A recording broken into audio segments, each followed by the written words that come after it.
Contrary to what the screen says, folks, we're going to go ahead and start, even though we have 988 minutes and 70 seconds, something like that.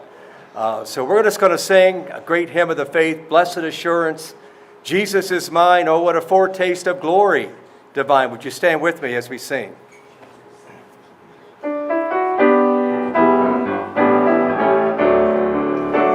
Blessed assurance, Jesus is mine. Oh, what a foretaste of glory divine.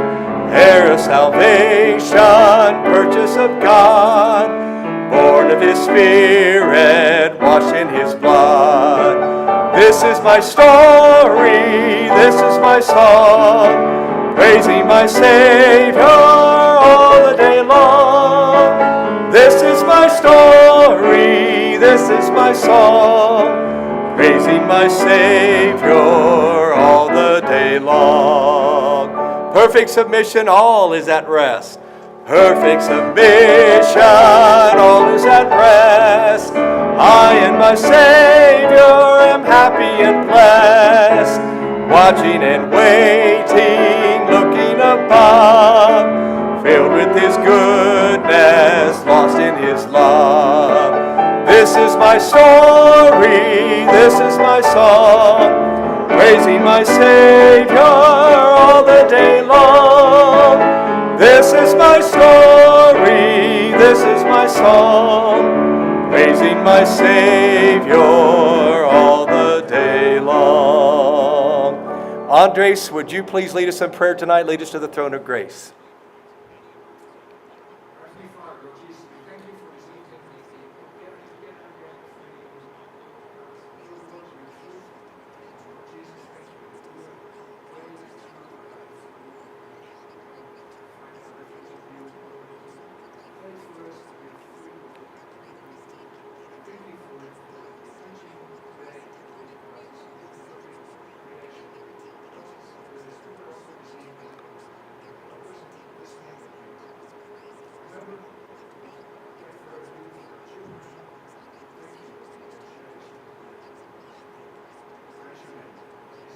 Amen. You may be seated. Well, dear brother, it's all yours. Looking forward to the session tonight.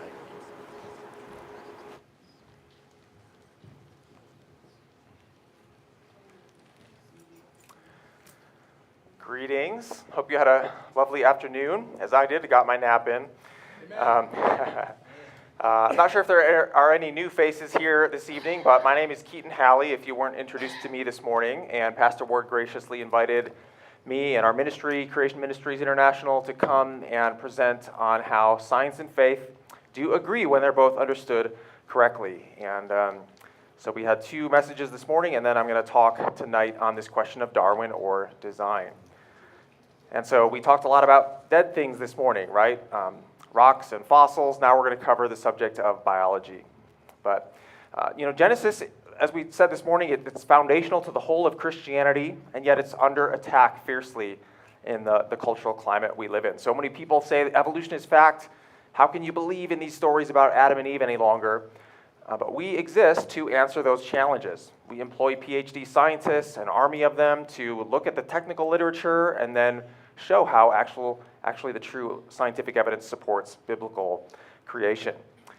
And of course, a major part of this controversy is the subject of how did living things come about? Were they engineered by an ingenious creator, as the Bible tells us? Or did they come about through some unguided naturalistic evolutionary process, as Charles Darwin believed and popularized?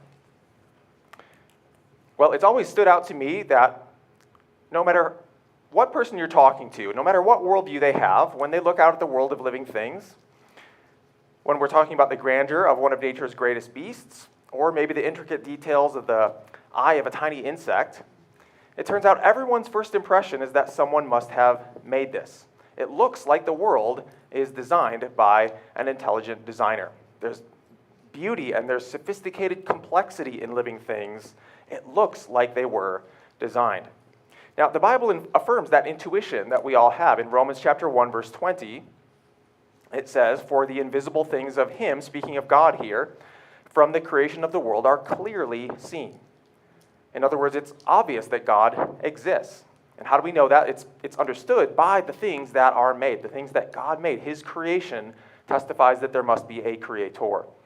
And we can even know specific things about this designer, that he has eternal power, that it's the Godhead, that it is a deity that made all these things, not just an intelligent extraterrestrial from far away. No, it is a divine designer. It's like I cut out here. Is that a problem on my end? I'll keep going, and maybe you guys can turn the pulpit mic on if need be.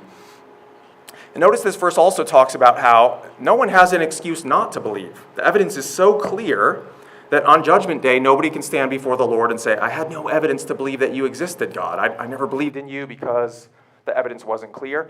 God can say, no, I created this entire world with all its amazing complexity, and you knew in your heart of hearts that I was real. But as I say, it's not only Christians that come to that conclusion. Even many atheists acknowledge that the world looks like it's designed. Take, for example, one of the most famous atheists still alive today, Richard Dawkins, wrote a book called The Blind Watchmaker, which is an allusion to evolution, which he's a staunch proponent of. He says that creation is fiction, and he argues that you don't need a watchmaker to make complex things like watches. No, evolution is the blind watchmaker. Without any foresight, it can build complex living things without intelligence. But notice how he defines biology on the first page of his book. Biology, he says, is the study of complicated things that give the appearance of having been designed for a purpose. Right? Notice Richard Dawkins himself does not believe these living things actually were designed, but he admits they appear that way, at least at first glance. And he spends the rest of the book trying to explain why that appearance of design is an illusion. Or another brilliant atheist, this man Francis Crick, is one of the people who co-discovered the structure of DNA and realized that there was a genetic code, that there's actually a language written in our genes. And he says biologists must constantly keep in mind that what they see was not designed, but rather evolved. Why do these brilliant men of science have to keep reminding themselves that evolution is true and plausible in their minds? Because even to them, the world looks to be designed. Now, to be fair to these atheists, it's true that we can sometimes be mistaken. When we think we're seeing design, it turns out not to be, if that impression is fairly superficial. My favorite example of this was back in 1976, there was one of these satellites, the Voyager 1 spacecraft. It flew past the surface of the planet Mars and took some close-up pictures there for the very first time. And so among the many photographs that came back, one of them had this detail. Among the craters, the hillsides photographed from straight up above, you see this one hillside in the center that looks like it's got a face carved into it. And some people at the time got all excited about this. They said, oh, this is proof of intelligent aliens, extraterrestrials on the planet Mars, right? Martians who carved this face staring out up into space. But it's not so surprising that, given that the appearance of a face is kind of superficial, years later, when a better satellite flew past the same area, looked at it from a different angle, mapped out the same hill, it doesn't resemble a face very much at all. It's easy to explain the illusion of design as an accident of the way light fell on the shadows, and gravity and wind and things like that are responsible for the shape of this hillside. It's not a designer that's implicated here at all. It's just an illusion of design. And so atheists want to say life is very much like that. We think we're seeing design, but in fact, once you dive into the details, it's actually not true. Evolution, blind natural processes can explain all the complexity and sophistication of living things. But in this talk, I want to argue that, to the contrary, life has certain characteristic features that make it very evident that it was intelligently designed. I mean, imagine if we had flown satellites past that same hillside and the images came back looking something like this. Then would anybody say wind, erosion, gravity, laws of physics could be responsible, time and chance, for a shape like this? No, it's evident because of the level of detail here that corresponds to what we recognize as a face, that this must have been created by an intelligence. So what we want to do is look at some of the textbook arguments for evolution, common ways that they'll convince high school students that evolution is fact and you should abandon the Bible. And we'll see that all four of these reasons, when you dive into the details, very much like that Martian hillside, the appearance of design is not an illusion. It turns out to be the truth of the matter. So we will look at, first, vestigial structures, and we'll go through these one by one. I'll explain what that is later. Then we'll look at the similarities in living things and see that they do not prove evolution. We'll look at the changes that living things undergo that we can watch in real time. And then finally, we'll look at the cruelty in nature, which is really more of a theological argument for evolution. So again, unlike the face on Mars, when you examine the details in these areas, their impression of design does not disappear, it grows even stronger. So let's take these one at a time. First, vestigial structures. What does that term refer to? Well, a vestige means a remnant or a trace of something. So imagine if you are walking along a beach and you see footprints in the sand that were there before you got there. Those footprints are a vestige that someone once walked there, a human being. And the claim that evolutionists make is that in our bodies, we have all kinds of parts of our anatomy that are not functional, that are useless leftovers from our evolutionary history. Maybe our animal ancestors used these organs in the past, and then as we evolved, we no longer use that function. It may have deteriorated and so forth. And I'm sure you folks have heard of some of these things, like the tonsils, they once said are useless, the tailbone, the human tailbone, the appendix, are all these sorts of things and many others just leftovers from our evolutionary past. Well, in principle, creationists don't deny the very existence of vestigial structures necessarily, because even from a creation perspective, God made the world very good in the beginning, but after the fall, harmful defects like mutations began to accumulate in the human gene pool, for example, and in other creatures. And so certain parts of our bodies could be broken and turn out to be non-functional, maybe even in a heritable way that we pass on from generation to generation. A good example of a genuine vestigial structure would be in dark caves. It turns out many of the creatures that you find there will lose their pigmentation over a few generations and lose their sight. So fish, for example, these blind cave fish, they are born blind. They're hatched out of their eggs with no eyes, just scar tissue where their eyes would normally develop, even though their ancestors obviously were able to see. And so this is a change, but it's not the same as evolution that could build up fish in the first place, right? We don't want evolutionists to explain how you can damage the genes to make eyes. We want them to explain how you get the genes to make eyes in the first place. That's much harder to explain. And so this is a genuine example of a vestigial organ in these fish. It turns out, the specific details of how this works and why it happens, seeing in a dark cave is no advantage, right? And so the fish that can see are no better off, and it looks like it's actually an intentional design mechanism that switches off the genes to make these eyes. And so it might not even be an accidental mutation here. And if you take them out of the caves, then generations later, sometimes they can regain their sight, in fact. But the problem here is that the evolutionary community has been over-enthusiastic. This month is actually 100 years after the famous 1925 Scopes monkey trial, where in Tennessee, there was a law that some of the people there made saying it was not legal to teach human evolution and go against the Bible in that regard. And that law was challenged by the ACLU back then, and there was this big media fiasco as a result. And lots of people today have a misperception of what actually went on during this trial. It's not an example of how the creationists were soundly defeated by the scientists and evolutionists. Far from it. But some of the expert testimony at the time of the trial argued this: there are no less than 180 vestigial structures in the human body. And that was supposed to be great proof for evolution. Well, in the 100 years since, we've found functions for essentially all of those alleged vestigial organs. They're not vestigial after all. The evolutionists just didn't know what the function was, and science has advanced, and we've discovered it, showing that this argument for evolution was bogus. In 2017, I visited the American Museum of Natural History in New York, and I was very surprised to read this sign, still on display back then. As far as I know, it's still there to this day. Given that, how many experts do they have working for this museum? Scientists travel through this museum day after day, and yet they're telling us that the human coccyx, that's the tailbone, this little triangular bone at the base of our pelvis in the rear, they say that is useless. Let me read this sign for you. Look closely at the base of the human spine, and you'll find a tailbone, 3 to 5 vertebrae fused together. It serves no purpose, they say, except it reminds us that humans have descended from ancestral animals with tails. Is that really the only purpose of our tailbone? Far from it. If you consult more expertise, like anatomy and physiology textbooks, they tell you that there are lots of different muscles and tendons and ligaments that attach to that tailbone. So it serves as an anchor point for these muscles that do important work in your body to hold certain organs in place, even to form kind of the floor of your pelvis and the muscles there. And so it's true that, if you sever those muscles, it's not as though you die instantly. You can live without this. Some people break their tailbones and even have to have them removed. You can live without it, but you can live without your arms and your legs as well. Does that prove that they have no function? Not at all.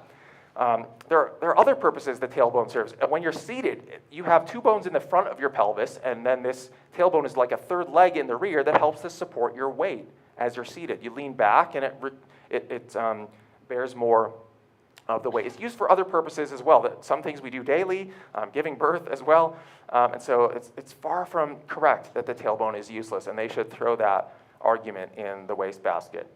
Or what about the appendix? This is this little, it's called the variform, which means worm-like appendix, this organ that comes off our large intestine. Well, to some extent, we're still not totally clear about everything that the appendix does. And it's not just humans that have one. Many other creatures have these as well, and sometimes in different types.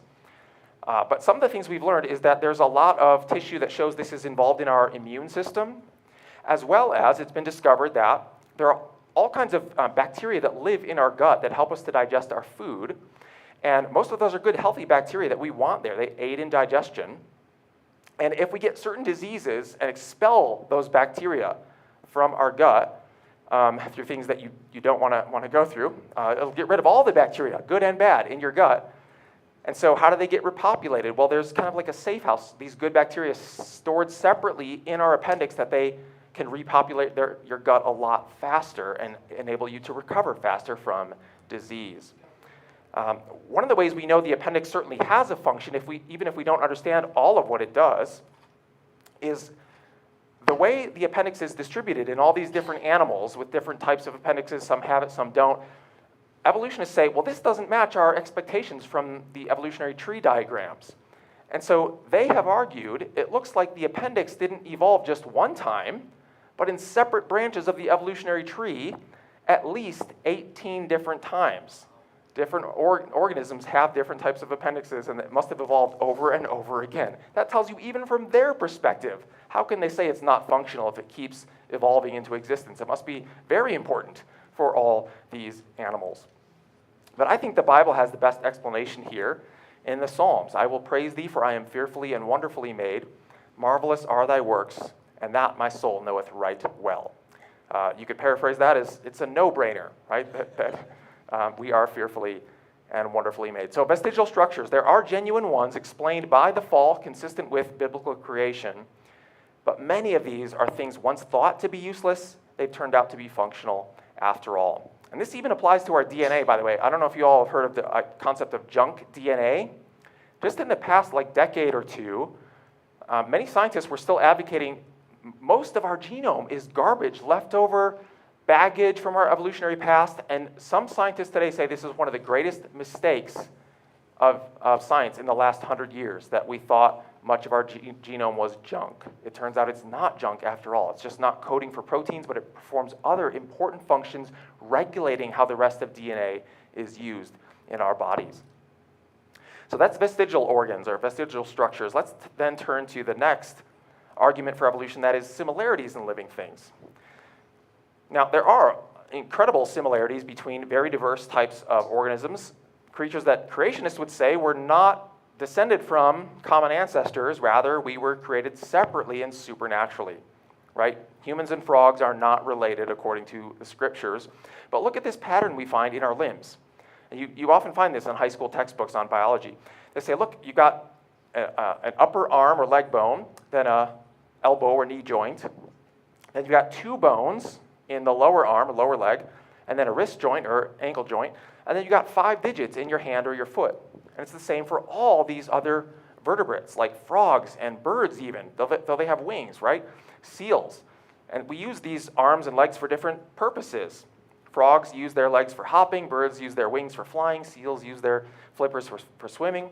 And so evolutionists say, don't you see how this is obviously evidence for a common ancestor?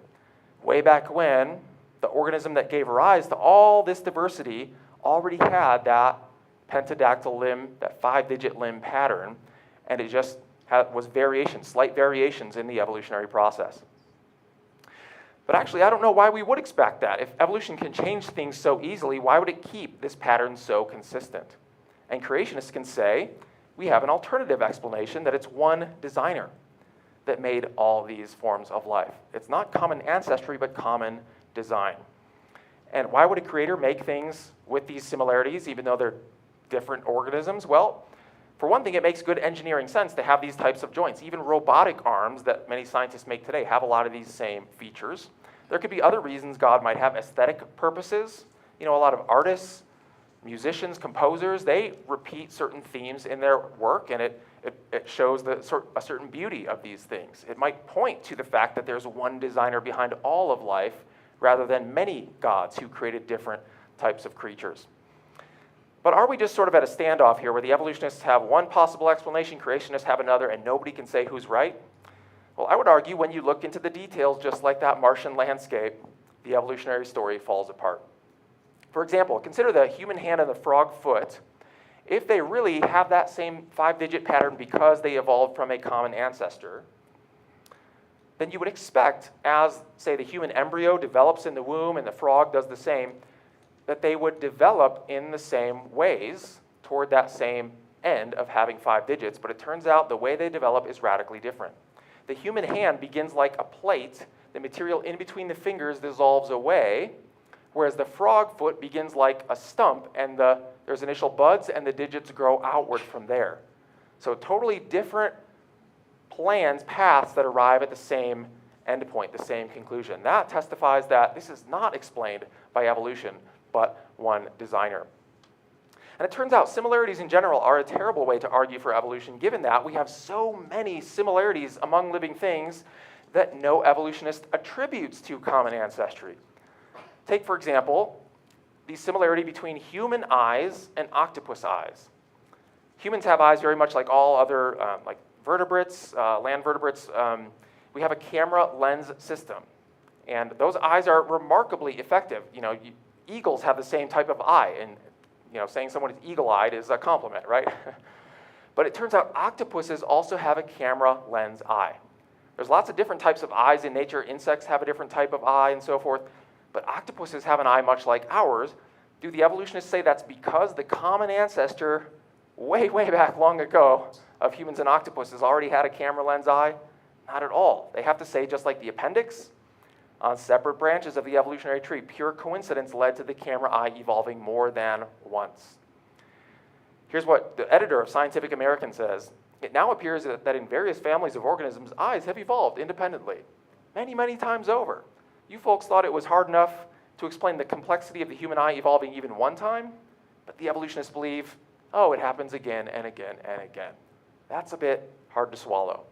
Here, again, I think the Bible has the best explanation because blind forces of nature cannot make a seeing eye. Rather, the hearing ear and the seeing eye the Lord hath made, even both of them.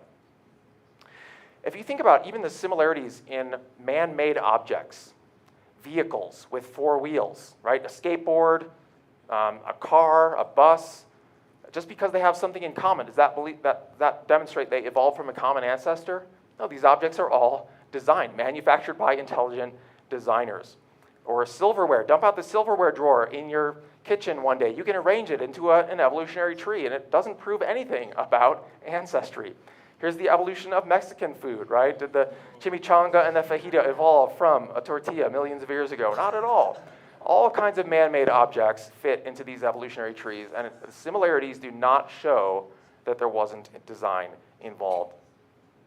So we've looked at vestigial structures, similarities in living things. What about the changes that we see living things undergo?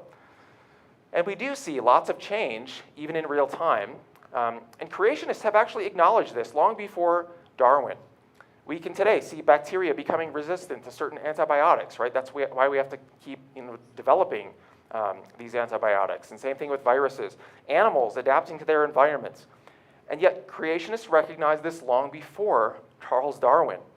We realized, for example, that all the domestic varieties of dog in the world, those were produced by breeders selecting certain types of dogs to breed together to emphasize and hope we get certain traits, and then the next round, next generation, you do the same thing, just select the smaller and smaller dogs, and eventually you get something like a Chihuahua. But these weren't around back at the time of Adam and Eve. They're a modern breed that's been selected by sorting out the information that God programmed into our DNA to begin with. Creationists believe that Chihuahuas and all other domestic dogs come from a more robust wolf-like ancestor. That's what God initially created, but he produced in them latent genetic information that could produce a lot of variety and get sorted out even into different groups within one biblical kind. Now, the Bible is also clear that animals have changed significantly. I mean, if we think about the animals that went aboard the ark, Noah took 2 of all the pairs of land-dwelling, air-breathing creatures, the land vertebrates roughly, at least 2 of each, 7 of a few of those kinds. And before Darwin, many creationists realized that you have to explain all the creatures in the world today from just a few animals aboard the ark. So there was probably just 2 wolf-like creatures aboard the ark, and that's how we got all these domestic dogs and wolves and coyotes and other types of canines. Same thing with elephants. That there probably weren't 2 elephants and mastodons and mammoths on the ark. These are likely all belong to one biblical kind. Lots of variation is expected from a creationist framework, but the Bible does also lead us to expect that the changes have limits, so that you can't just turn a bacteria into a bacteriologist, even if you had millions of years. Because the Bible tells us in Genesis chapter 1, over 10 times it uses this phrase, God made the plants and animals according to or after their kinds. He made distinct kinds, and he supernaturally spoke them into existence. This fits with our experience, right? When mom comes home from the hospital with a baby, we don't say, boy, I wonder if it'll be a chimpanzee this time. No, we know humans produce humans, right? Dogs produce puppies, fish produce guppies, people produce yuppies, or whatever we produce.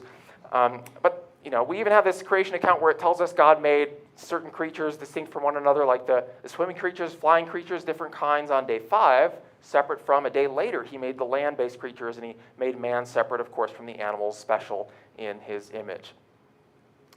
But this leads to the question of what is a biblical kind?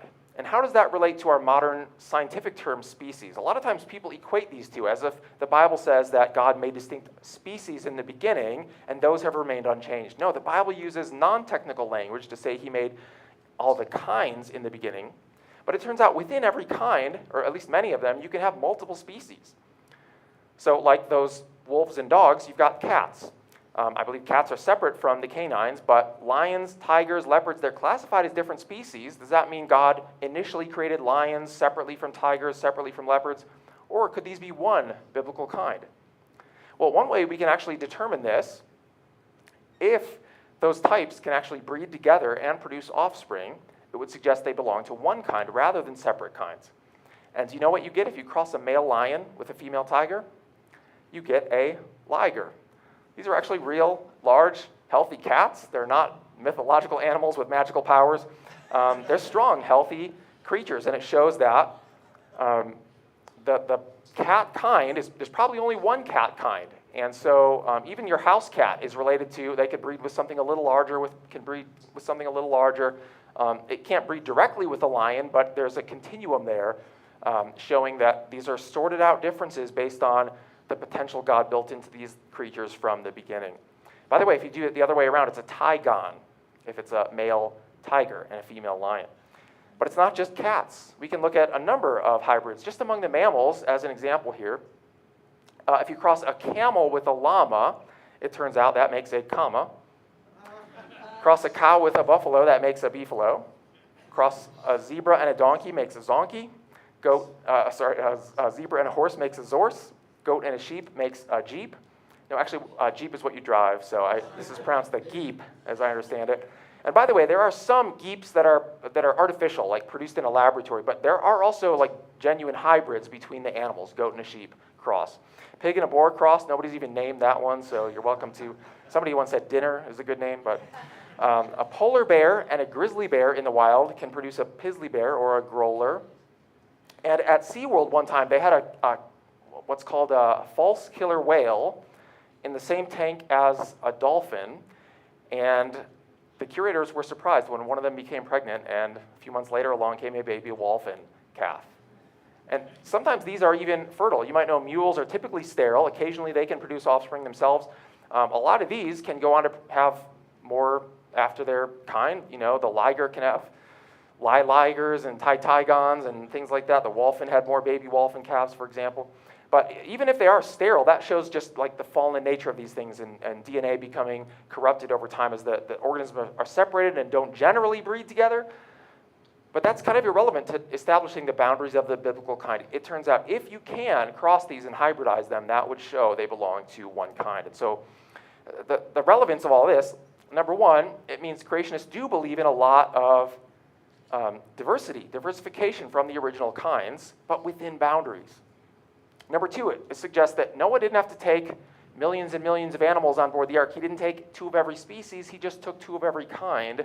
And they've developed since that time in the thousands of years that have occurred since Noah's flood. And so the students often get confused on this point when the professors tell them, how can you deny evolution? I can observe it. After all, I'm looking at these organisms changing over time. I can see evolution happening in my lab. It's a fact. But what's the evolution he's observing? It maybe shouldn't even be called evolution at all because the term is a slippery word that can have multiple meanings, right? What he's seeing is not what the student's hearing. What the student hears is microbes turned into men over millions of years. But that's not what he observes in the lab. Just because he sees variations on butterflies, they stay within a kind. That's not the same as evolution. But why not? Why can't these small types of changes add up to bigger and bigger changes if you give them millions of years? Because it's not just a matter of the size of the change we're talking about, it's the type of change that occurs. And the types of changes that we observe in the world today, they take genetic information and destroy it and corrupt it. They aren't writing brand new complex instructions in our DNA that create new machinery and new organisms over time. Rather, they're just degrading and corrupting the information that God put into us to begin with. Now, as I mentioned, there are instructions. There's a genetic code in DNA. It's very much like letters in the English language. You don't explain what's written in books by the laws of physics and chemistry, that how the ink adheres to the page. No, an author had to be responsible for writing the information in those books, and it's the same with DNA. Again, this atheist Richard Dawkins admits there's enough information capacity in a single human cell to store the Encyclopedia Britannica, all 30 volumes of it 3 to 4 times over. So there's information there, and therefore the challenge to evolutionists is because they believe in a tree of life that we started with single-celled organisms billions of years ago, and over time that diversified into all the types of life that have ever existed, then in that system, are the changes that we observe today, are they the types of changes that can build up information over time? At one time in the evolutionary story, when there were just single-celled creatures, those amoebas or bacteria, whatever they were, they don't have the genetic instructions in their DNA to produce tree bark, right? There were no trees that had evolved yet. Once trees came along, maybe there were trees around, but there were no birds yet. That was later in the evolutionary story. The trees didn't have DNA instructions to make feathers, for example. So how did these instructions come about? How did that information come about in our DNA? And do the changes that we see today, are those the types of changes that add new information, or are they just removing information? I want to argue that they're changes that remove information, even though these are what the evolutionary scientists point to say, this is proof of evolution. We see changes occurring. Yeah, but they're not gains of information. For example, natural selection is a real process. Creationists agree with this. And again, we understood this even before Charles Darwin wrote about it. And we can illustrate how this happens with dogs again. So we said that all these dog breeds, they're largely by humans interfering in this process, getting involved, so it's called artificial selection. But natural selection might better explain the varieties we have on the wider scale, like the differences between wolves and coyotes, dingoes and jackals. Okay, these came about without mankind so much getting involved. So how did those differences come about? Well, imagine, I'll give kind of a simplified example of how natural selection works using dogs or wolves. So say there were 2 wolves that were aboard Noah's Ark, and the principle, the truth of the details here might not be right, but the principles I'm giving you are correct. So imagine that the two wolves on the ark have two genes that code for the length of their fur. And these genes come in two forms. You can have an L gene, which stands for long fur, or an S gene, which stands for short fur. And if you've got one of each, then the genes produce a blended effect. Some genes work like that. They're called codominant genes. And so both of these pairs, male and a female on the ark, say they had an L and an S gene, so they had medium length fur. Does that make sense? A long gene, short fur gene, so they have medium fur on the surface. When they have offspring, their kids, their puppies, are going to have a random combination of those genes, one gene from mom, one gene from dad. And so some of the puppies will get an S. S from dad, S from mom, they'll be born with short fur. Others get an L and an S, that'd be about 50%, so the majority would have this, same as mom and dad, be born with medium fur. And others get two L genes, okay? Now, has evolution happened at this point? No, we've just sorted out the information that God already built into those wolves to begin with. But here's where natural selection comes in. Imagine after the flood, then, these animals spread out around the world, and some of the dogs are in an area where there's a very severe winter, maybe an ice age that happens after the flood. And what's going to happen in a very cold climate, which dogs are going to survive? Only the dogs with the longest fur, right? And so let's say it's so harsh that it kills off all the medium fur and short fur dogs. Only the long fur dogs are left. What happens when they reproduce? What kind of puppies are they going to have? They've only got L genes, right? So they're going to give rise to only puppies with L genes, long fur. So notice on the surface, an evolutionist looks at this and says, that's evolution because we've started with a population of medium fur wolves, gotten to a population of exclusively long fur wolves in just a few generations. But is that evolution? Not in the sense that it's building up new instructions in the genome. What has it done? It's actually removed information, right? It's taken away the genes for short fur. And so these are the types of changes that creationists agree really happen and we can observe in nature, but it's not any kind of proof of evolution. If you then take all these long fur dogs and drop them off in the desert, they're all going to die of heat stroke, right? They're not going to produce something completely different, again, because they just don't have the information that they can pass on and produce something new.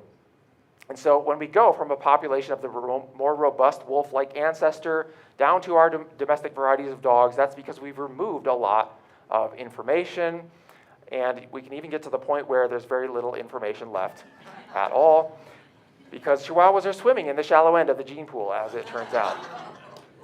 But they're not only missing the genes for bigness, they're also full of mutations. And here's the other part of what evolutionists say is the evolutionary process. Mutations are a lot like typos in our DNA. As the information is copied from one generation to the next, sometimes mistakes happen as it gets copied. And so you might have a dog, the ancestor has normal, long, healthy legs, whereas there's a copying mistake and his offspring, his puppies, might be born with short, stubby, little legs. And so as I mentioned, it's often like a typo. As you're typing out a phrase, "to dust you shall return," on your keyboard, on your computer, you might hit the wrong key and come up with a new string of characters. So evolutionists say, again, this is a change, and look, it's new information. But is it? Because there's no such word as "you knew" in the English language. I would argue this is not an increase in information, rather this is gobbledygook. It makes no sense in English. And DNA is very much the same way. Most of the mutations, most of the random changes that you would make to our genome produce gobbledygook that's not helpful to keeping organisms alive. It's not the type of instructions written there that would build something that's useful to life. And so rather than saying it's an increase in information, it's just gobbledygook. It's destroying the information that's there. Now, in principle, it's true that just randomly, very rarely, you might occasionally have a typo that can add new information. An example I found in a parking lot a long time ago is this sign: "Violators will be towed and fined $50. Notice the typo there, the missing E, changes the meaning, but it still has meaning. It's not gobbledygook, right? But you can intuitively see how incredibly rare this would be to have a mutation that does, just by chance, produce new information, to change the meaning and still have it be meaningful in English. Same with DNA. Change it randomly. It's possible, but highly unlikely that you're going to get a new functional, helpful piece of DNA. And it's kind of obvious when we look at the types of mutations that do occur in nature, how many of them are losses of information. So we can look at birds, for instance. If we have a chicken, there are some chickens that have a mutation that knocks out their ability to make feathers, so he's born without any feathers. We call this the TNR mutation, which stands for totally naked rooster. And so you can see how that's obviously a loss of information, right? And it's also not helpful to the creature, right? He's probably going to be cold and so forth. But it might not be so obvious all the time. Like with this poor bird here, this is supposed to be a healthy one. Looks like this. It's a budgie. But instead of having a mutation that destroys his feathers, his mutation is he keeps producing more and more and more feathers, and they don't stop growing. They don't know how to turn off. So is that a good example of an accidental mutation producing a gain of information? No, because the genetic instructions these birds have are complex. They've got switches that tell their feathers to stop growing at a certain point. And so what's happened is that genetic switch has been damaged, and so he can't stop his feathers when they're supposed to be stopped. And so it's certainly not advantageous to this bird, but it's also not a gain of information. It's a corruption of the information that he had to begin with. But some people argue, what about when you have a gene get duplicated? Is that a good example of a new information? Like here's an example that you can see for yourselves, a mutant turtle. It's not ninja as far as I know, but he's got two heads, right? Where normal turtles have one. Two heads on this one turtle. Well, if you think about it, if you read two copies of the same newspaper, are you twice as informed if you just read one copy? Only if you're not a careful reader, right? No, this is, again, not what we need evolutionists to explain, how to get a second head once you've already got the genetic instructions to make a head in the first place. This is not evidence for the kind of information-gaining changes that we need to show that evolution from microbes to mankind is true. But what about an example where we have beneficial mutations? Now, creationists would actually acknowledge we should be informed in our understanding and recognize there are mutations that are beneficial in the sense that even a loss of information can help an organism to survive in certain environments where otherwise, without that mutation, it would perish. And there's a real example that Charles Darwin noticed as he was traveling around to various windy islands on his famous voyage on the Beagle. He noticed some of the beetles on these windy islands had no wings. But he compared them to other beetles that lived on the mainland that had wings, yet they were almost identical in every other way. And Charles Darwin, I believe rightly, recognized that the beetles on the islands descended from winged ancestors. So the flying beetles flew to these islands, and then sometime while they were on the islands, they lost the ability to make wings. A mutation broke their wings, and that spread throughout the whole population so that now all the beetles on these islands were wingless. And it turns out not having wings on a windy island is helpful. Why? Darwin himself believed because they would be more likely to be blown into the sea and drown. More recent research suggests the actual reason is just because they have to expend a lot of energy fighting against the wind, and it's easier to crawl around and look for food and look for a mate without flying if the island is really windy. And so they're not really using their wings. A mutation knocks them out, and it's no hindrance to them to find food and a mate on these windy islands. And so in that environment, not having wings actually helps them. It's an advantage. It saves them from expending energy and so forth. And yet, is that a gain of information? No, it's destroying the instructions to make the wings. It's a loss of information. So it's a beneficial mutation, but it's still a loss of information. And, evolutionists are hard-pressed to come up with any examples of information gaining mutations. And so there's no good reason to think that the changes we observe are supportive of this Darwinian evolution idea. Rather, they're consistent with the variations that creationists acknowledge. So again, we've looked at vestigial structures, similarities in living things, changes in living things. Let's look at one final argument for evolution, that is the cruelty in nature.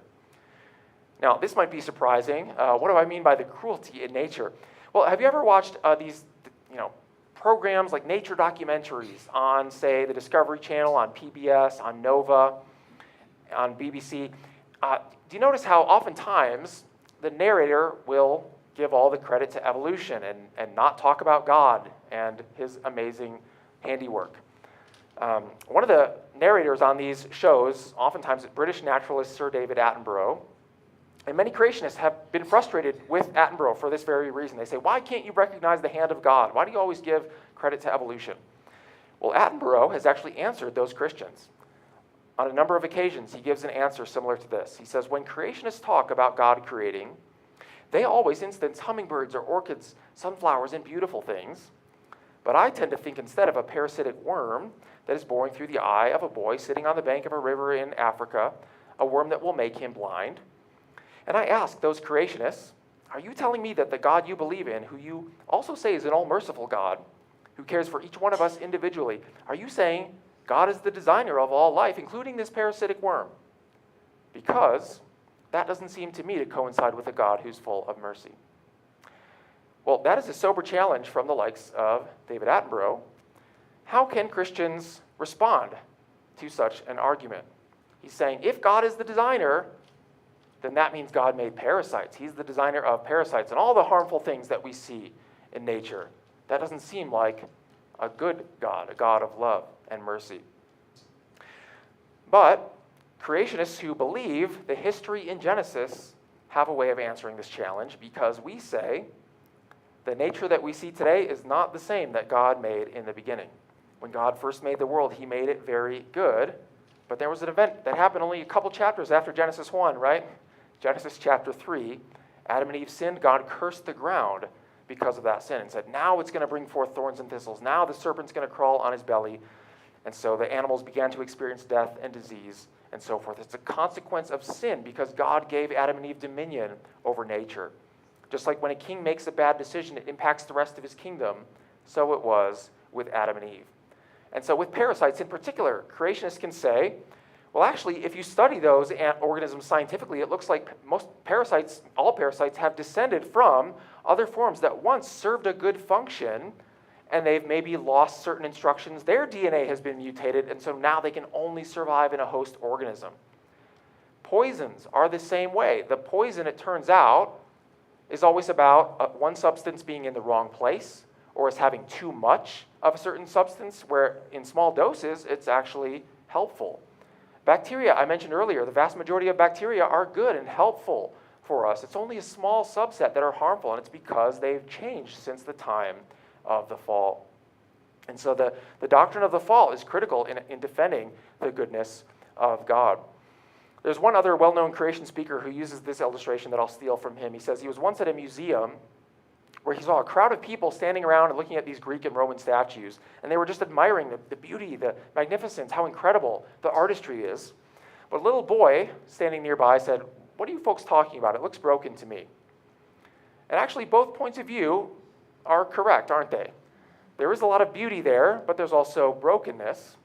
Do you realize the same thing is true with the world that we live in?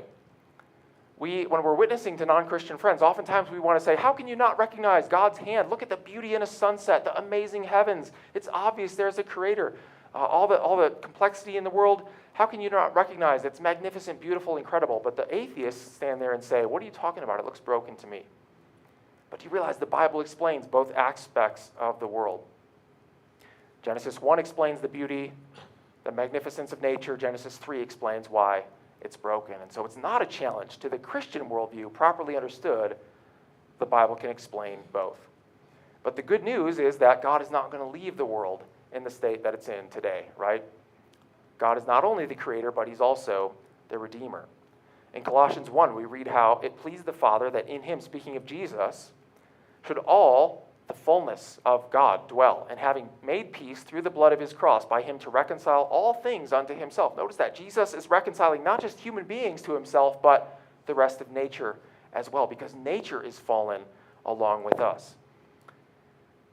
Only we human beings are sinners, of course, but there's something broken about the world that's a consequence of the sin of Adam and Eve. And by Jesus, I say, whether they be things in earth or things in heaven.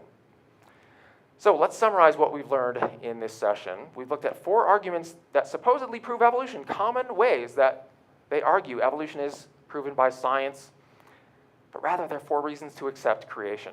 Again, just like that Martian hillside, when you look at the details, the level of sophistication and complexity powerfully testifies to the truth of the biblical worldview. And so vestigial structures, there are some genuine ones that fit with the biblical teaching about the fall, but most of these alleged vestiges are actually functional after all, and it's just the scientists who have been ignorant about those function still coming to know the truth about them.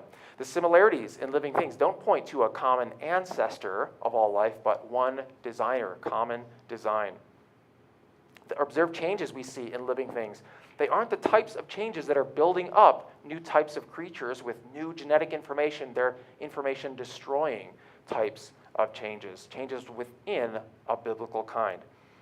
Last, the cruelty in nature is not proof that God isn't good. It's a demonstration that there was a historical fall. It's a consequence of our sin, and it points to our need for a Savior.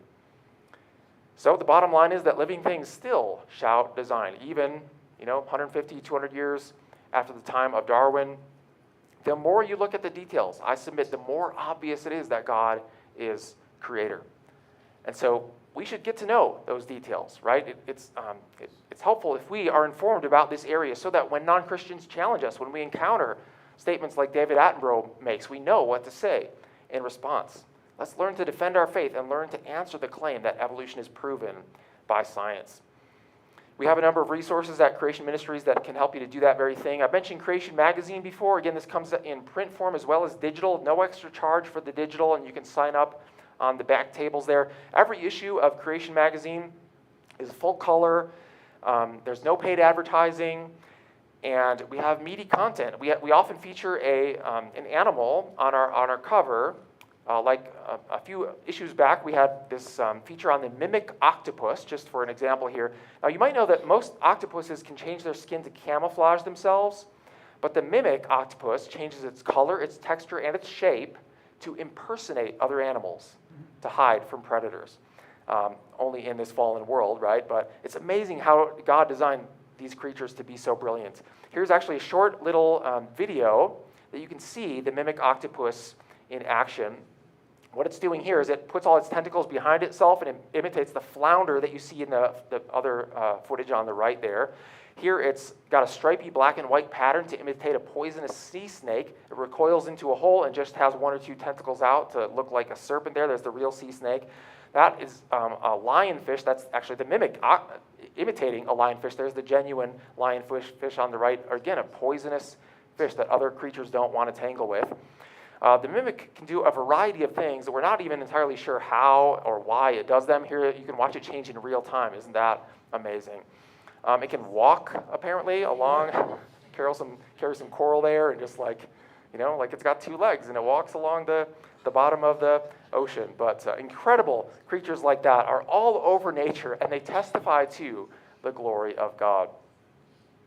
We have other resources as well, some DVDs you might want to check out. Even if you don't have a DVD player, we have QR codes on these so you can watch the streaming version if you purchase the DVD today. This is one of my favorite things we've ever produced in our ministry. It's a documentary that features PhD scientists, 15 of them, and they argue in their fields of expertise that there are fatal flaws in evolution. And it doesn't just cover biology here, but also cosmology, the study of the heavens, geology, covers radiometric dating, and all kinds of issues. We have a great book on dinosaurs if you want more on that. We had a whole session on dinosaurs this morning, but this is a great one for parents to get informed about this issue so you can show that the claims about feathered dinosaurs or dinosaurs evolving into birds they don't stand up to scrutiny. Finally, we have lots of freebies on our website, so don't forget creation.com is a great resource with something like 14,000 articles, lots of video content, new ones coming out, I think every week or so. And I feature in some of those. I've written some articles. And so you'll find lots of valuable tools at that website. One more verse I will use as we wrap up here. Hebrews 3:4 says, "Every house is builded by some man, but he that built all things is God." Isn't it obvious when you see houses in your own subdivisions that they had to have a builder? But how much more obvious the things that God made are much more sophisticated than our houses, much more complex. And so evolutionists often want to give the credit to nature itself for everything we see around us, but no, the design in living things is not an illusion. The more you examine the details, the more obvious it is that these creatures are the handiwork of their creator. All right, so I will leave it there, but we are going to have a time of question and answers. So I understand we're going to have a microphone that gets passed around. If you don't want to stick around for this time, you're free to leave, and I have a volunteer that's going to be at the book tables. If you'd like to check out the book tables before you go, you can make a purchase even while I'm up here doing a question and answer time. But we will just open it up to the floor. You guys can raise your hands. I'll call on you, and then someone will bring a microphone to you. You can ask your question so the whole group can hear, and then I'll do my best to respond. So feel free to throw out challenges or just things that you know related to creation or evolution, the Bible, and all those sorts of areas. So who'd like to ask the first question? The pastor would, maybe, or he's got something to say. I'll start because we were able to enjoy a wonderful lunchtime with you. Could you just be basic? You said Creation Ministries is like 45 years old. Yeah. But just, even how your founder, started in Australia. Yeah. That you have how many offices now, and just an overview of your ministry. Yeah. We are in 7 countries around the world, all English-speaking ones, but we reach out into even, for instance, we have an office in the UK, but it does ministry in the rest of Europe, essentially. And so we're in South Africa, New Zealand, Australia, Canada, the United States, UK, as I mentioned, and so we're worldwide. We've been around since 1978 is when they started. I can remember that because that's the same as my birthday, so I'm older than I look. And that just goes to show you how those scientific ways of calculating the age of things don't always give you the true answer, right? But let's see. Our founder is Carl Wieland. He was a medical doctor in Australia. He started Creation Magazine in his basement, more or less. And here's a really cool story about him. He, in the early years of our ministry, they were moving the ministry, and he was taking a road trip where his family was in one vehicle, but he was in another one by himself. Sadly, he fell asleep at the wheel on the freeway, collided with a fuel tanker, and it totaled his car and crushed many of the bones in his face. He now has a glass eye. He survived the impact barely. But he went to have surgery over the years to reconstruct the bones in his face through plastic surgery. And what they would do is make an incision in his rib cage and take bone from there to graft into his face. And one of these times, he'd been for surgery many times. He went back once more, and he said, "Where are you going to get the bone from this time?" They said, "Same incision in your rib cage." And he kind of jokingly with the surgeon said, "Aren't you going to run out of bone pretty soon? He'd had that many surgeries." And the surgeon looked at him quizzically and said, "Don't you realize we take the whole rib out every time, and it grows back?" And that is one of the only bones, maybe the only bone in the human body that can grow back. And therefore, isn't it interesting that when God made Eve, he took Adam's rib to make Eve? Maybe that's because God was aware that that bone would naturally grow back. And modern day surgeons are aware of this fact as well. So you can find an article about that Dr. Wieland wrote for Creation Magazine talking about Adam's rib. And Adam apparently didn't have to live with a defect for his entire life. So it supports biblical creation. Amazing facts of science that we learn in that regard. But that's a bit about us. Yeah, we speak to something like 1,000 churches each year worldwide, and we have all those resources that we produce, lots of PhD scientists on staff. So I was a big fan of this ministry before joining, and it's a privilege to be a part of. But yes, you have a question. Yes. Wait, the microphone's coming. Do you teach in any schools? Mm-hmm. Occasionally. Most of the ministry that we do is in churches because what our kind of strategically, we figure a lot of Christians believe in Genesis and believe in creation, but haven't necessarily understood the issues of like why you don't want to say dead fossils were here before Adam and Eve, like I pointed out this morning, right? And so we've got kind of a captive audience when we come to churches, and that kind of switches on people. If they get excited, if you folks get excited about this and avail yourselves of the information, then you can spread it to your communities in places we can't even reach. And so that's our main strategy is to do church ministry.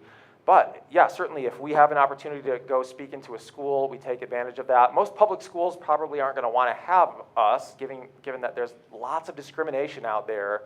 You might have a legal battle on your hands pretty quickly if you try to do this in some public schools. But nevertheless, occasionally we do. Or secular universities. I myself once spoke at a secular college campus. I don't know why they didn't send one of our scientists, but it was an art school, and they had me go. I used to be an art major. And what I did, I spoke for an hour, and then I had an hour of Q&A. And even before we got there, because there was publicity about Creation Ministries going to be on campus, the atheists were up in arms. And the audience seemed to be dominated by atheists, especially given the Q&A time. It was mostly hostile questions. But it was a great opportunity to show them that even when some of them were very hostile and tried to ask questions that were setting me up and that kind of thing, but most of those I could maneuver with. I remember there was one atheist that came to me at the end, and he said, he kind of apologized for the other atheists that were being obnoxious, and he said to me, I don't really agree with your positions, but nevertheless I'm glad you were here to present it. And then we had a good discussion about the moral argument for God's existence and how he, as an atheist, he has no standard. How can he believe that there is such a thing as right and wrong without a God who defines what is good by his eternal, unchanging character? And he kind of acknowledged that. He said, yeah, as an atheist, there really is no such thing as right and wrong. And I said, I don't believe you really live that out consistently. I think somebody cuts in front of you in line, steals your wallet, you're going to get upset. And not just because you don't like it, but because you think your rights have been violated. And they have. And it makes sense only if there is a God, the true God of Scripture. So, yeah. So we try when we can. But anybody else? Hi there. Hi, how did you get into this ministry? Where did you Yeah, start? that's a great question. I started, from a young age, my mom led me to Jesus when I was 7 years old, so my parents are believers. I grew up in the church. And I remember even as a child, I was the sort of kid who asked, how do I know this is really true? Like, yeah, I'm taught the Bible by my parents, but how do I know God is real? And even when I was quite young, I could understand certain basics about, like, that moral argument about, like, God is necessary to have a foundation for right and wrong, and it doesn't make sense if there is no God, So I could, on my own and with help from Bible teachers at my church and my parents, I could have some basic answers. But I did wonder about things like dinosaurs and how to make sense of them within a biblical framework. And it wasn't until I went to high school, I went to public school, and I was taught evolution, and that kind of bothered me because I could see flaws in that on my own. But there was a creation speaker. I saw an advertisement on my own church bulletin board, but he was coming to a different church in my area. And I went with my parents to hear him speak. And he was the first one that I had point out to me issues like how Noah's flood is connected to this whole controversy. I'd heard some, like people come to my youth group and talk about evolution and critique it, but I'd never heard anyone say, you know what, we have an explanation for the fossil record, that is a worldwide flood. I'd never heard anyone connect before the issue of, if you say the fossils are millions of years old, they're dead, they're before Adam and Eve, that means death was here before Adam and Eve. And that doesn't make sense. That's what I talked about this morning. And that, for many people like me, that's when the light bulb goes off and they say, wow, this is much more important than I realized theologically. And he gave even some scientific evidences for a younger age of the earth and universe than I had been taught, and I'd never heard that kind of information before. So from then on, I just, kind of had a hunger for learning more. I read tons of books on the subject, found CMI and Creation Magazine, and there are lots of other good creation groups out there as well that produce magazines and books and things. So, yeah, I just still have a passion for it to this day, and eventually made a career out of it. So, yeah, anybody else?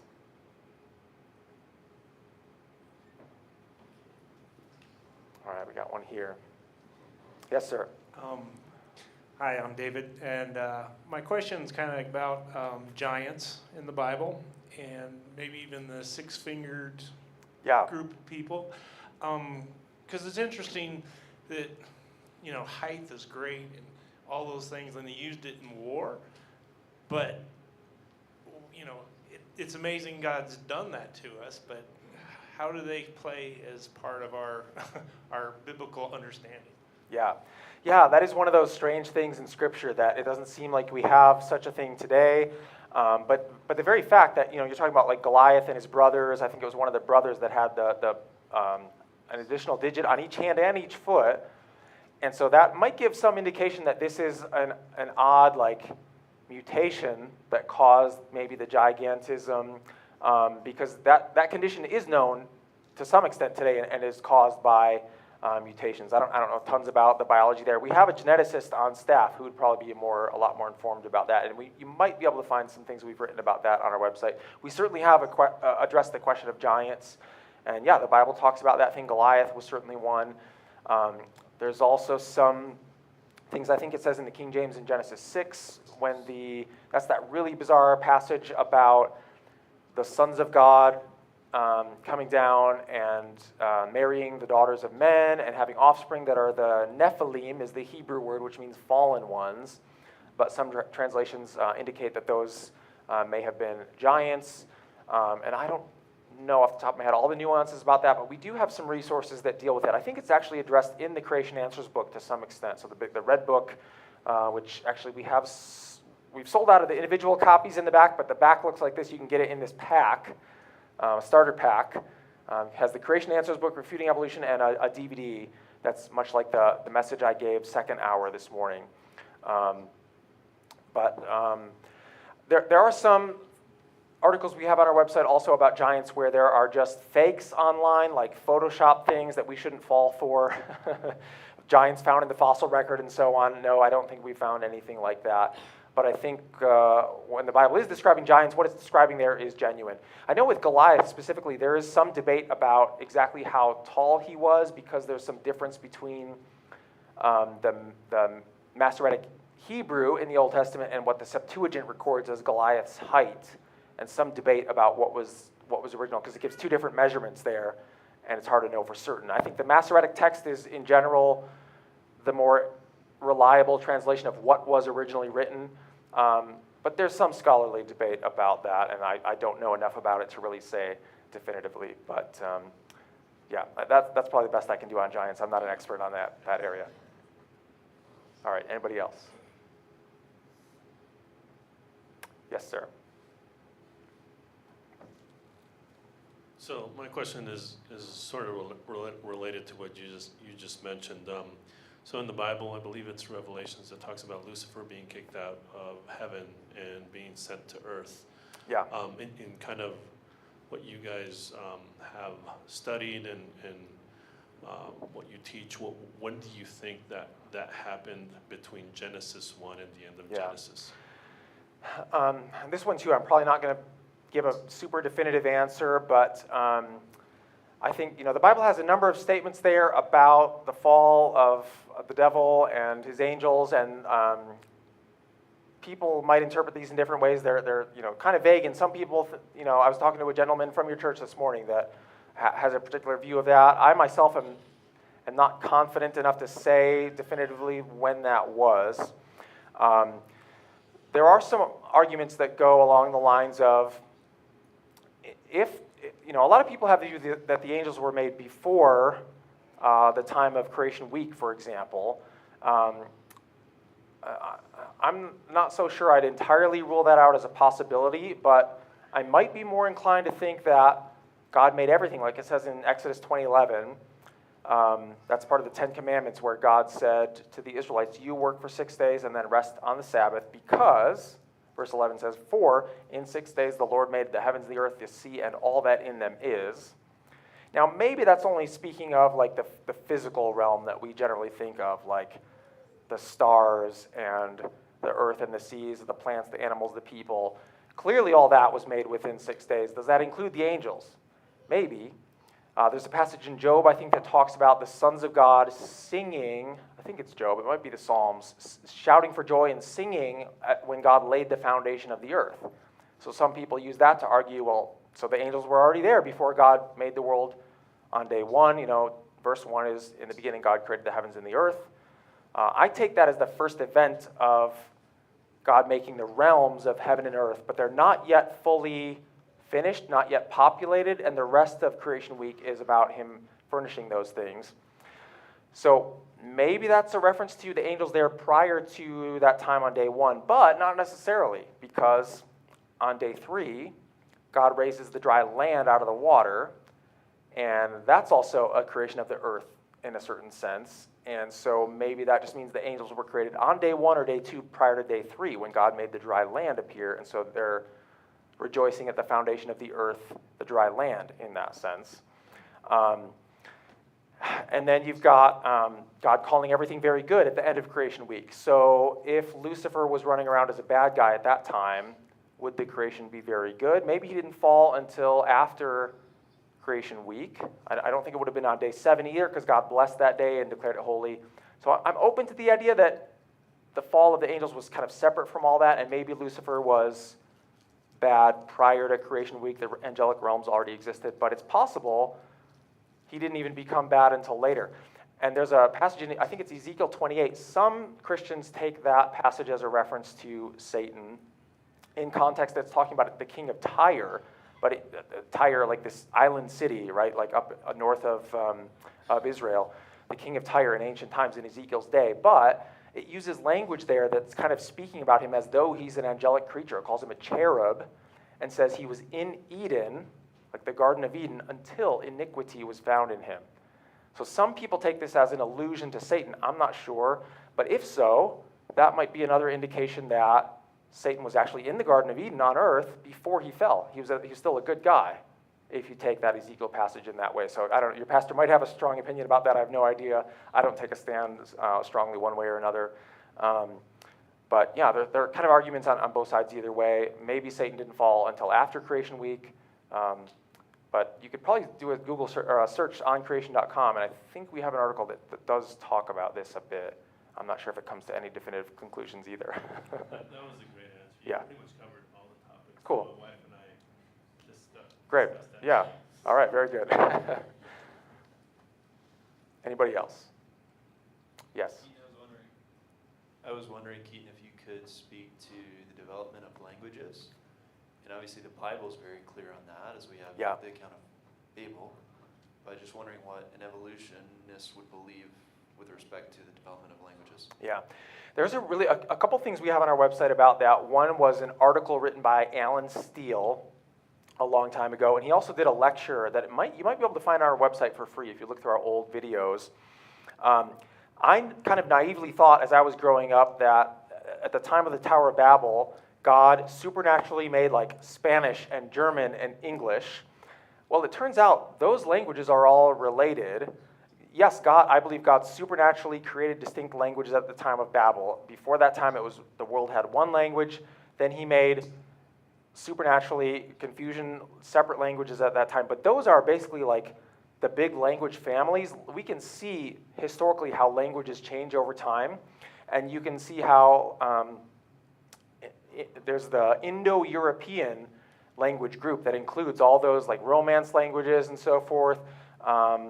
As well as even like Indo, I mean, like from India, some of the like languages there are related to like English. But even secular scholars recognize that, yeah, you can trace those languages back to the Indo-European group. Chinese is not in that group. It's part of a separate language family. You can trace a bunch of languages along with Chinese back to their original group. But these two groups are so radically different. They want to try to explain them by common origin, but it seems more like they started out very complex and deteriorated over time.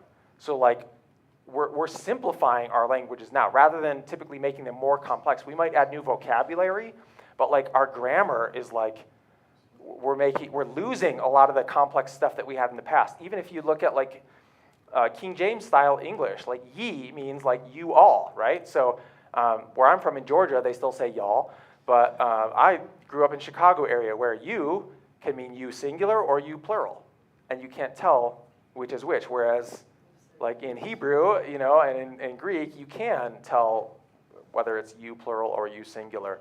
And so the evidence, what I'm saying, is basically fits the biblical account that languages, there is a supernatural element that they have a hard time explaining. There are distinct language families that don't have ancestry. It looks like language started out supernaturally complex, designed by God, and then is deteriorated since then. But there are things like written language obviously wouldn't have been, like that was typically man-made, like coming up with the alphabet and things like that. We see that arising historically. And there's also the whole subject of animal like grunts among apes and certain, there are certain abilities animals have to communicate, sometimes in kind of amazing ways. Bees do this little like waggle dance to let others know about where the pollen is and things like that. But there's a vast difference between human language and what even the most intelligent creatures can do. That what they do is not truly the same as human language. We think in ways that they do not have those characteristics or capabilities at all. You can't even sign language with chimpanzees. They're largely memorizing, symbols, but not having complex like grammar and things like that, and thinking abstractly in certain ways that we can do that they can't. So yeah, so all that evidence is really amazing and fits with a biblical creationist position as well. Great question. Anybody else? We got somebody in the back. Can you speak to the person that's whose intelligence is okay? I agree with you. Evolution, forget it. Intelligent design, okay. But we came from spaceships and saucers. Yeah. Oh, yeah. But we came from spaceships and saucers was the last thing. So the intelligent designer is an extraterrestrial rather than the supernatural creator. Yeah, there's a lot of problems with that. A lot of the evidence that points to God as our creator shows that it has to be a creator that's outside of space and time, outside of the universe that we live in now. Like, for example, I haven't even covered this in the talks that I gave to you guys, but it's amazing that today, even atheist scientists would recognize that the universe began to exist. So years ago, they used to think that, well, for all we know, the universe is eternal, and that would make sense if there is no God, that you have to have something as the foundation. They just thought, well, matter and energy, they've always been here. But there are a number of things that we've discovered in the past few centuries that show that can't be the case. One of those is the laws of thermodynamics indicate that matter, according to the laws of nature, can't be created or destroyed. But the second law says that the universe is becoming more disordered with time. And that's sort of a way of saying, like, the universe is like a clock that was wound up in the beginning, or like a top that's spinning. If we look at it today, and it's still spinning, can it have been spinning for all eternity? No. It's eventually going to run out of gas, right? Or it's like, you look at all the stars out there, the lights are shining, but eventually the atheist scientists tell us that there will be what they call a heat death, meaning the stars will use up all their fuel, they'll burn out, and everything will be cold and dark and dead. Well, why aren't the lights already out if the universe is eternally old? Even though they believe new stars can come into existence, still that doesn't solve that problem. Ultimately, if you give it eternity, long before then, the lights will go out in the universe. And so the fact that the lights are still on shows that it's finite in the past. It had to have a beginning. So can any extraterrestrial explain the origin of the universe from nothing? Like the universe came into being? No, because they're a part of this universe, right? So it has to be a creator that's outside of this universe. So that's just one example of how, if you're just looking at maybe one feature like life on Earth, they have such a hard time trying to explain the origin of life. Some scientists like Francis Crick, who I quoted earlier, the co-founder of DNA, he himself believes in that theory. As this brilliant man of science, he actually believes that. He says, because life on Earth is so hard to explain, even given billions of years of Earth history, he says it's almost like a miracle. I think he's fudging with the word almost. It is a miracle. But he says it's almost like a miracle that life must have come from outer space. But what is that doing? It's just pushing back, giving him a bit more time to say that maybe extraterrestrials evolved first and then they seeded life onto Earth. but you still haven't ultimately explained the origin of those extraterrestrials. It just pushes the question back to them. And what he's going to find out, I think, is it's just as unlikely that you get those creatures to arise without God. So you need a creator outside of space and time to create the universe to begin with. Yeah, E.T. won't do it. All right, anybody else? All right, we got one here. So, like, Adam named all the creatures of the earth. For Tower of Babel, would all the humans name, like, all the languages for different cultures? Or did God name the languages when he separated them? Wow, that's probably the first time I've had that question. I like it. Good. I'm glad your wheels are turning up here. So I don't know for sure if I could answer that because we don't know, what they would have called their own languages back then, or if God specifically gave them a name. I guess if I had to just speculate and guess, I would. The Bible doesn't say that God both gave them languages and told them what the names of the languages were. So I would think maybe the people just came up with it themselves. Or maybe they didn't even give it a name initially, but things like our modern English weren't around back then at the Tower of Babel. That's kind of a development over time from the original languages that God made at Babel time. If you look at books of English from like just 1,000 years ago, Old English, you can't even read it. It's totally different than what the letters look different, and it's pronounced differently, and so it's amazing how much languages change over time. But yeah, I guess the bottom line is I don't know.